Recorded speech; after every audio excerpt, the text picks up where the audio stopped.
Iran, in retaliation, launched over 100 ballistic missiles and drones at Israel. Tel Aviv is burning. The Iron Dome is overwhelmed. This was Operation Burning Palm, Iran's most aggressive direct strike on Israel ever. But it wasn't unprovoked. Just hours before Israel unleashed a surprise assault of its own, a secret campaign that shocked the world and decapitated Iran's nuclear command.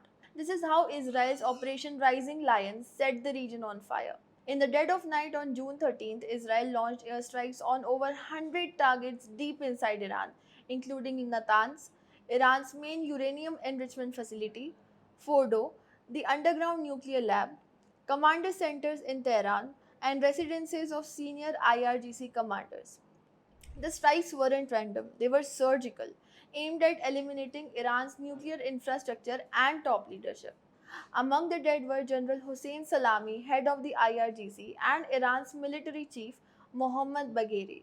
It was Israel's largest attack inside Iran ever. But how did Israel pull this off? Iran blames a deception strategy.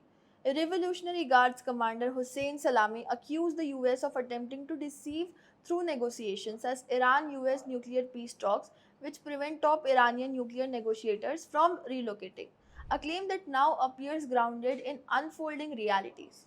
According to Israeli sources, a dialogue around a peaceful nuclear settlement was intentionally used as a smokescreen, not to foster diplomacy but to ensure tactical surprise. For weeks, the world thought Israel was pushing for diplomacy. Mossad's director and senior ministers were headed for nuclear talks in Oman. But it was a decoy. While Iran's leadership stayed visible, believing peace was possible, Israel prepared to strike. It worked. Iran was caught off guard. Iran's response came within hours. Over 100 ballistic missiles and drones rained down on Israeli cities. Tel Aviv, Ramat Gan, Haifa, all under fire. The Iron Dome intercepted most, but not all. Residential buildings were hit. 3 Israelis dead and dozens were injured. This was Operation Burning Palm, Iran's attempt to show strength and save face. But it may only be the beginning. Israel called up 70,000 reservists. Iran put its missile forces on high alert. Hezbollah, Houthis, militias in Iraq, all waiting for orders. The world is watching a dangerous chain reaction unfold. One misstep, one misfire, and the Middle East could spiral into full scale regional war.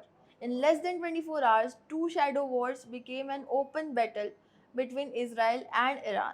And now the question is no longer if more attacks are coming, it's when and how far it will go.